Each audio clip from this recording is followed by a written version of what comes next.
அமெரிக்காவில் இன்றைக்கி நம்ம எங்கே போகிறோன்னு பார்த்தீங்கன்னா, என் பொண்ணோட வெல்னஸ் செக்கப்புக்காக போகிறோங்க.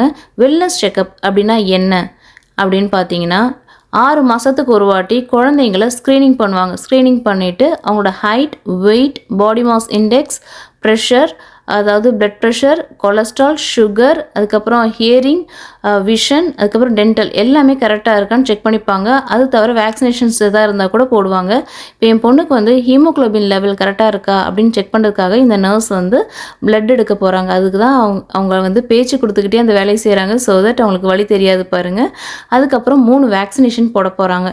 என் பொண்ணுக்கு வந்து இந்த ஏஜுக்கான என்ன வேக்சினேஷனோ அது வந்து அவங்க போட போகிறாங்க. என் பொண்ணுக்கு வந்து 11.5 இயர்ஸ் ஆகுதுங்க. அதுக்கப்புறம் டாக்டர் வந்து செக் பண்ணிவிட்டு உங்கள் பொண்ணோட கழுத்து வந்து கொஞ்சம் மெலனின், அதாவது பிளாக்காக இருக்குது, மேபி அது வந்து மெலனின் ப்ரொடக்ஷனாக இருக்கலாம், அப்படி இல்லை அப்படின்னா சுகராகவும் இருக்கலாம், அதனால் நான் வந்து நாளைக்கு சுகர் டெஸ்ட்டுக்கும் கொலஸ்ட்ரால் டெஸ்ட்டுக்கும் எழுதித்தரேன் அப்படின்ற மாதிரி சொன்னாங்க. எனக்கா மனசில் வந்து ஒரு விஷயம் தோணுச்சு. நம்மளாம் எப்போ வந்து இந்த சுகர் டெஸ்ட்டு, பிபி, அப்புறம் கொலஸ்ட்ரால்லாம் செக் பண்ணோம். ஃபஸ்ட் டைம் நான் இதெல்லாம் செக் பண்ணுறது நான் ப்ரெக்னெண்ட்டாக இருக்கும்போது தாங்க. அமெரிக்காவில் பார்த்தீங்கன்னா இதெல்லாம் சின்ன குழந்தைங்களுக்கு இந்த வயசுலேயே இப்போ செக் பண்ணுறாங்களே அப்படின்ற மாதிரி தோணுச்சு. ஆனால் இதெல்லாம் இப்போ செக் பண்ணிக்க ரொம்ப ரொம்ப நல்லதுங்க.